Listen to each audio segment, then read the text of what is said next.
जिस तरह मिट्टी के हर कण में पहाड़, हर ईंट में एक जंगल, हर तलवार में एक सेना, उसी तरह हर एक मराठा में छुपा है लाख मराठा। ये उस दौर की बात है जब एक और आधे से ज्यादा हिंदुस्तान में मराठा साम्राज्य का राज था। वहीं दूसरी ओर अफगानिस्तान का बादशाह नादिर शाह दिल्ली में आकर लोगों का कत्ल कर खून की नदियां बहा रहा था। दोस्तों, वो नादिर शाह ही था जिसने कोहिनूर हीरा और मयूर सिंहासन को हिंदुस्तान से लूटा था। लेकिन तब किसे पता था कि नादिर शाह की सेना में एक 15 से 16 साल का लड़का जिसका नाम अहमद अब्दाली था की वजह से हिंदुस्तान का सबसे ज्यादा रक्त रंजित युद्ध होगा और उसका नाम इतिहास के पन्नों में सबसे खतरनाक शासकों में शामिल होगा। दोस्तों, अक्सर ये देखा गया है कि मूवीज में हर एक चीज को बढ़ा चढ़ाकर मिर्च मसाला लगाकर दिखाया जाता है, लेकिन आज की इस वीडियो में हम आपको 15 साल की उम्र में सेना में भर्ती होने से लेकर अफगान शासक बनने तक का अहमद शाह अब्दाली का सफर दिखाएंगे। दोस्तों, अहमद का जन्म सन 1722 में जमान खान अब्दाली और जार गुना आलोकाजाई के घर हैरत अफगानिस्तान में हुआ था। दुरानी के बचपन के बारे में बहुत जानकारी नहीं है, लेकिन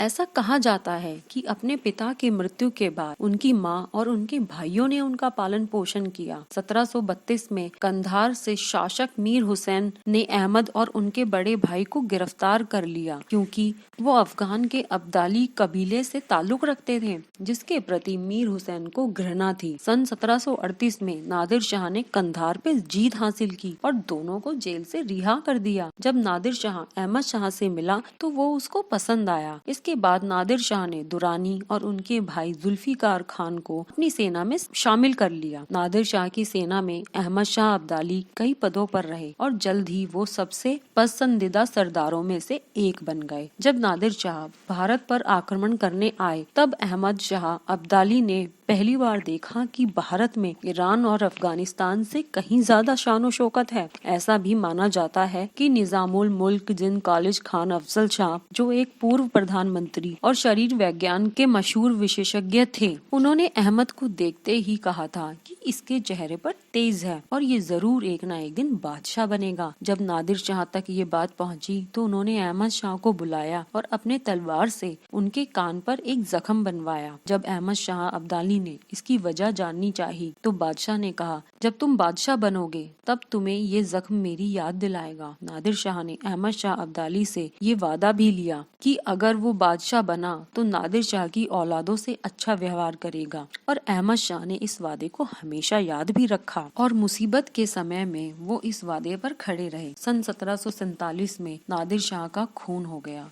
इनकी मौत होते ही सेना में अफरा तफरी मच गई। नादिर शाह की सेना में अफगानों और फारसियों के बीच लड़ाई छिड़ गई। धीरे धीरे नादिर शाह की सेना के साथ साथ उसके क्षेत्र भी टूटने लगे। सभी ताकतवर सरदार अलग अलग रियासतों के शासक बन गए। फिर सरदारों की बैठक बिठाई गई ये तय करने के लिए कि अगला बादशाह कौन बनेगा। काफी सोच विचार और चर्चा करने के बाद अंत में अहमद शाह दुरानी को नादिर शाह को उनके घनिष्ठ संबंधों के कारण बादशाह बनाने का फैसला लिया गया और फिर 1747 में 25 साल के अहमद शाह अब्दाली को कंधार में एक भव्य समारोह में अफगान बादशाह घोषित किया गया। अहमद शाह ने सबसे पहले गजनी पर कब्जा करके अपनी सैन्य विजय की शुरुआत की। उसने तब काबुल को स्थानीय शासक से छीन लिया और इस तरह अब्दाली ने पूर्वी खुरासान पर अपनी पकड़ मजबूत की, जिसमें वर्तमान अफगानिस्तान का ज्यादातर हिस्सा शामिल था। अधिकतर अफगानी कबीले तब लूटपाट करके अपने कबीले के लिए धन जुटाते थे, लेकिन अहमद शाह ने अपने साथियों के साथ लूट और सैन्य कार्रवाई दोनों करने में उल्लेखनीय काम किया। वह 1747 से 1753 के बीच पंजाब पर 3 बार आक्रमण करने के अलावा उसने 1750 में हैरत पर कब्जा कर लिया और 1751 में निशापुर और मरशद दोनों पर कब्जा कर लिया। उसने भारत पर 1748 से 1758 तक कई बार चढ़ाई की और अपने दल बल के साथ रक्तपात करने के साथ हिंदुस्तान की मूल्यवान संपदा की लूटपाट भी करता रहा। उसने अपना सबसे बड़ा हमला सन 1757 के जनवरी माह में दिल्ली पर किया। उस समय दिल्ली का शासक आलमगीर द्वितीय था। वह बहुत ही कमजोर और डरपोक शासक था। उसने अब्दाली से एक बेहद अपमानजनक संधि की, जिसमें एक शर्त ये मानी गई कि अब्दाली की फौज को दिल्ली में लूटने की अनुमति थी। अहमद शाह अब्दाली 1 महीने तक दिल्ली में रहा और लूट मार करता रहा। यहाँ की लूट में उसे करोड़ों की संपदा हाथ लगी, लेकिन उसका लालच और हवस दिल्ली तक ही सीमित नहीं रहा। अब्दाली द्वारा की गई मथुरा और ब्रज की भीषण लूट तो और भी ज्यादा क्रूर और बर्बर थी। इसके बाद उसने दिल्ली से सटे आसपास के छोटे छोटे राज्य के जातों को भी लूटने का काम शुरू किया। बात करें अब्दाली की निजी जिंदगी की, तो उन्होंने मुगल सम्राट मोहम्मद शाह की एक बेटी से शादी की और फिर अपने बेटे तैमूर शाह, जिसकी शादी आलमगीर द्वितीय की बेटी से हुई थी, को सब कुछ देकर अहमद आखिरकार भारत छोड़कर अफगानिस्तान लौट गया।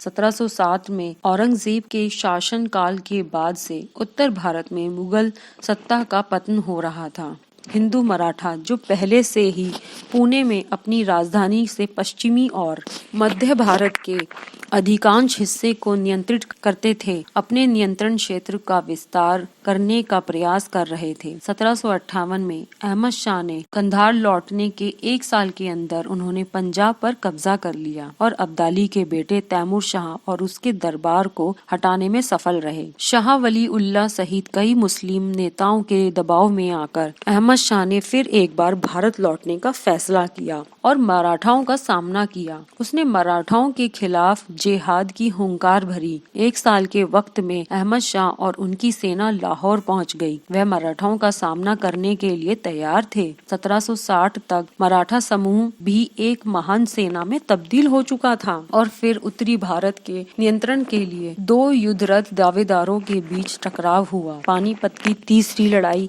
बड़े पैमाने पर मुस्लिमों को हिंदू सेनाओं के बीच लड़ी गई थी और इस युद्ध में हजारों लोगों की जान गई और अंत में अहमद शाह अब्दाली की जीत हुई।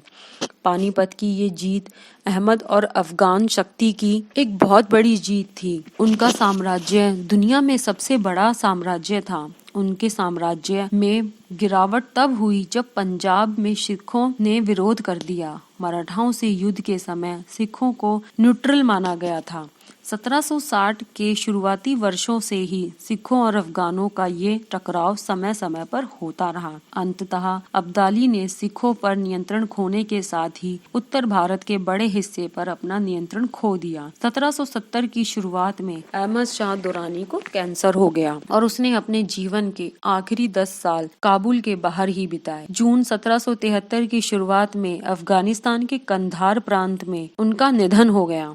आज भी कंधार में सबसे महत्वपूर्ण ऐतिहासिक स्मारक अहमद शाह दुरानी का मकबरा ही है। और हो भी क्यों ना, अफगानों के लिए अहमद शाह दुरानी किसी हीरो से कम नहीं था। आखिरकार वो पहला दुरानी सम्राट जो था। तो दोस्तों, ये था असली अहमद शाह अब्दाली और एक योद्धा, लुटेरा, नायक, आक्रांता और ना जाने क्या क्या। आपको क्या लगता है? हिंदू मुस्लिम डिबेट को छोड़कर क्या लगा आपको अब्दाली की शख्सियत का प्रभावी अंग? कमेंट में जरूर बताएं। वीडियो पसंद आई हो तो इसे लाइक और शेयर करें और हमारे चैनल को सब्सक्राइब करना ना भूलें।